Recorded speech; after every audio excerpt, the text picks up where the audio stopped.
Effective leadership often stems from a profound understanding of oneself.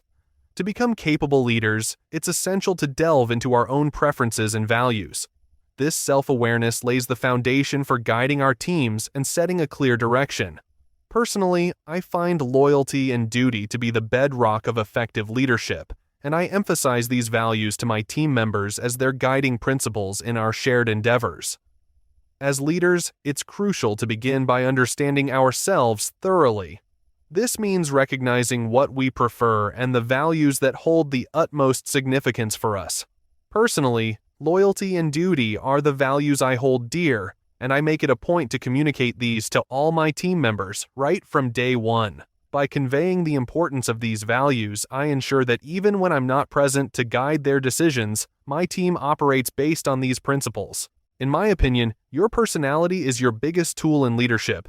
Shaping and growing it can have a huge impact. So, analyzing yourself and knowing who you are will help you work with other people more effectively. Remember, your team members are humans and, importantly, people with unique needs. What I have seen time and again is that everyone wants to follow someone they trust and respect. I'll emphasize it repeatedly, as these two things are crucial. I'm not suggesting you need to be best friends with your employees, but it's your responsibility as a leader to earn their respect and build trust. They're investing their time, the most precious resource we have as humans, in your leadership. They rely on you to guide them so they can find fulfillment at work and support their families. Consider this. Every minute your team spends working is a moment of their life. They are entrusting that time to you as their leader. You have to ensure that this investment in your leadership translates into a fulfilling work experience, allowing them to provide for themselves and their families. Being a leader requires setting a standard of behavior, ethics, and professionalism that earns you the respect and confidence of your team. They look to you not just for guidance, but also for a sense of security and assurance that their efforts are valued and directed toward a meaningful goal. Being a leader requires setting a standard of behavior, ethics, and professionalism that earns you the respect and confidence of your team. They look to you not just for guidance, but also for a sense of security and assurance that their efforts are valued and directed toward a meaningful goal. Did you know that nonverbal communication, like smiling and making eye contact, actually has a physiological impact?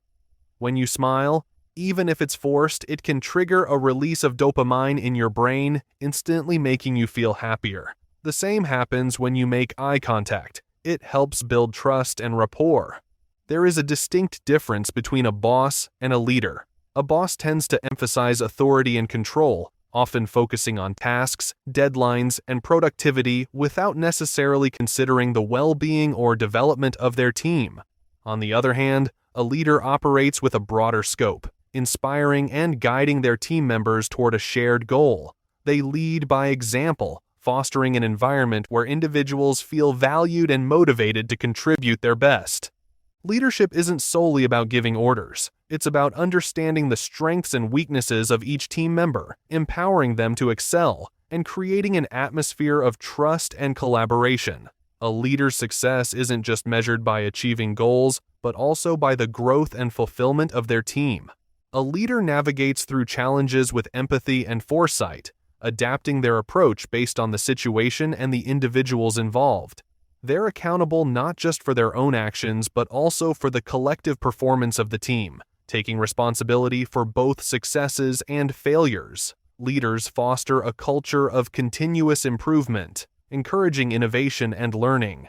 They nurture an environment where mistakes are seen as opportunities for growth rather than reasons for blame. There are times when a leader must command someone to execute their assigned tasks, but we have to remember that it is the leader who is responsible for the outcomes of their targets.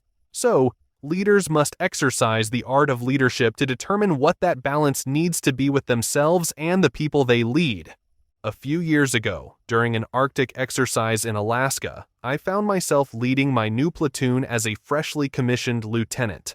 I was an unfamiliar face to the team, and my credibility was yet to be earned.